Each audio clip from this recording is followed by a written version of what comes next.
Assalamualaikum warahmatullahi wabarakatuh. Sebelumnya saya Aida Masa Fitri dengan akhirnya izin untuk mempresentasikan mengenai statistik non-parametrik. Jadi yang pertama itu apa sih statistik non-parametrik itu? Jadi istilah statistik non-parametrik ini pertama kali digunakan oleh Wolfowitz. Statistik uji non-parametrik merupakan cabang ilmu statistik yang mempelajari prosedur-prosedur dalam statistik inferensial di mana tidak bergantung kepada asumsi-asumsi yang khusus. Oleh karena itu, tidak bergantung pada asumsi tertentu, statistik non-parametrik bisa disebut statistik bebas distribusi atau uji bebas asumsi. Nah, kemudian kira-kira kapan menggunakan statistik non-parametrik ini? Jadi, ini digunakan pada saat ukuran sampel kecil, data tidak normal, banyak outlier yang mempengaruhi data, kemudian juga data berskala ordinal atau peringat atau urutan, kemudian juga yang keempat yaitu data berskala nominal. Nah, kemudian untuk karakteristiknya sendiri yaitu tidak bergantung pada distribusi tertentu, artinya prosedur analisis tidak memerlukan asumsi tentang bentuk distribusi data. Kemudian yang kedua itu menggunakan peringkat data. Data analisis berdasarkan urutan nilainya, bukan besarannya secara langsung. Kemudian yaitu bersifat robust terhadap data ekstrim. Maksudnya itu karena berbasis ranking, nilai ekstrim tidak terlalu mempengaruhi hasil uji.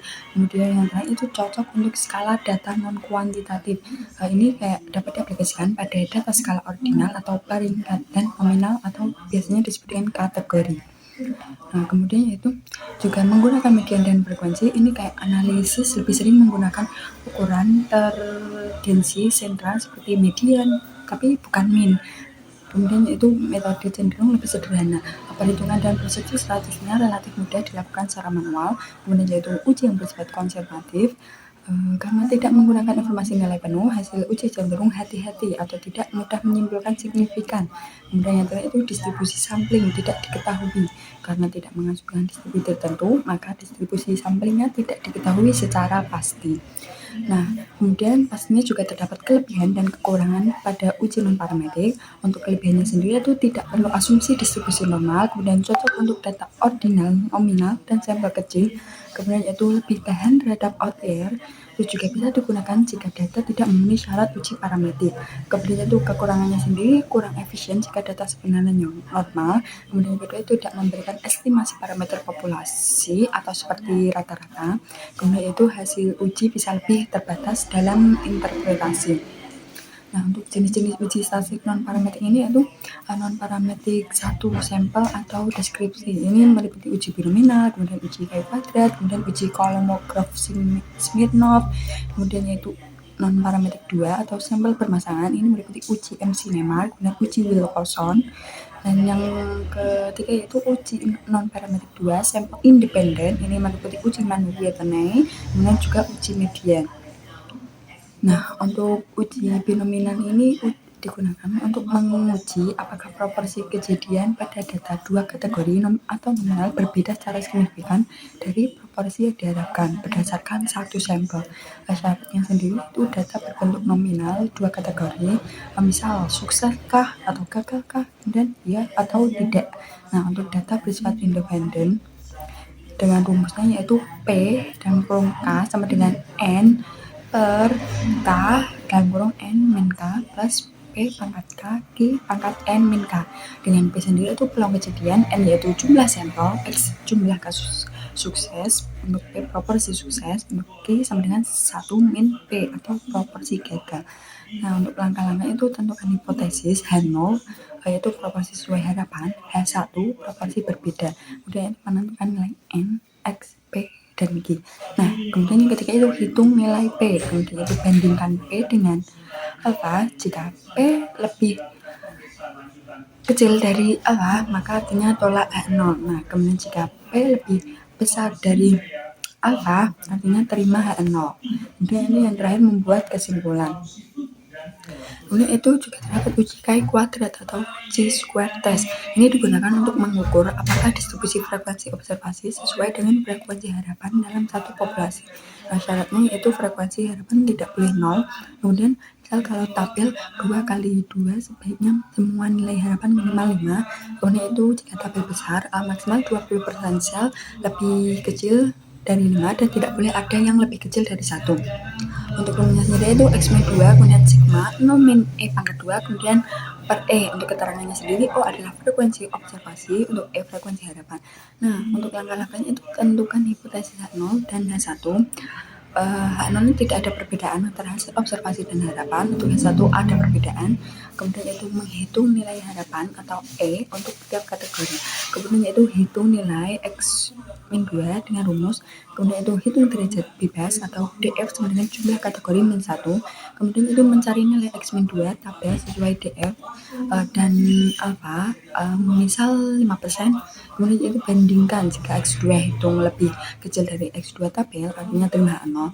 Namun jika X2 hitung lebih besar dari X pangkat 2 tabel, artinya tolak H0. Kemudian yaitu uji Kolmogorov atau Smirnov satu sampel. Ini menguji kesesuaian distribusi data dengan distribusi teoritis tertentu, misal normal, eksponensial, dan lain-lain. Syaratnya itu data bersifat numerik, kemudian tidak harus normal. Untuk hipotesisnya sama seperti tadi, H0 distribusi data sama dengan distribusi teoritis, H1 berbeda.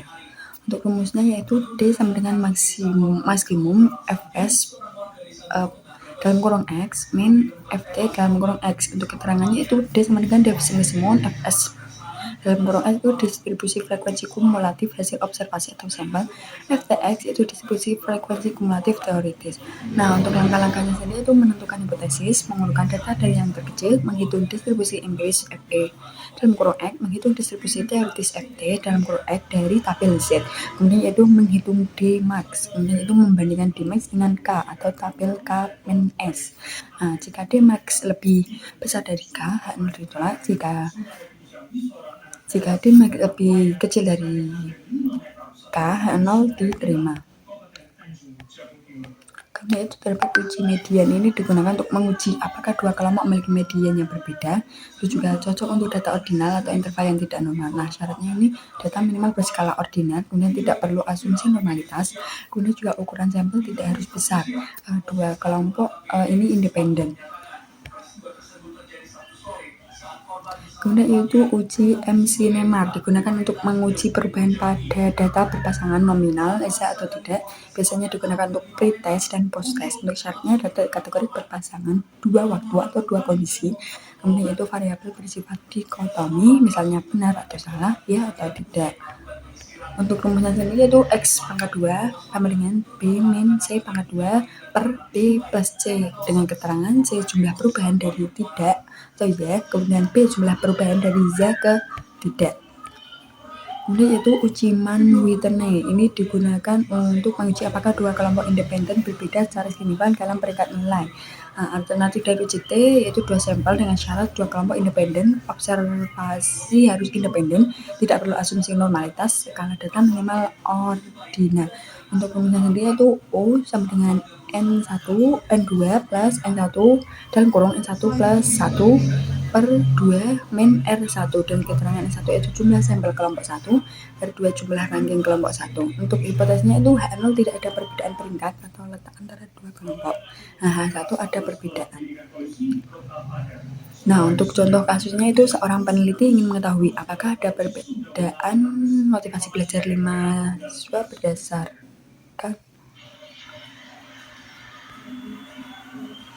Nah, saya akan langsung masuk ke aplikasi, menjelaskan menggunakan aplikasi SPSS dengan uji Mann-Whitney. Yang pertama itu memasukkan data pada data view, kemudian yaitu masuk pada variabel view. Nah, ini menyesuaikan nama variabel diganti menjadi gender dan motivasi serta menambahkan kolom dengan nama kelompok. Nah, kemudian pada bagian values, bagian kelompok memasukkan value sama dengan 1 dengan laki-laki, kemudian value sama dengan 2 dengan label perempuan. Nah, kemudian memasukkan pada data view. Ini mengisi kolom kelompok dengan ketentuan laki-laki sama dengan 1, perempuan sama dengan 2. Nah, kemudian 5 mengeklik analyze, non-parametric test, logik dialog, dan 2 independent sampel. Nah, kemudian yang kanan itu akan muncul tampilan seperti kayak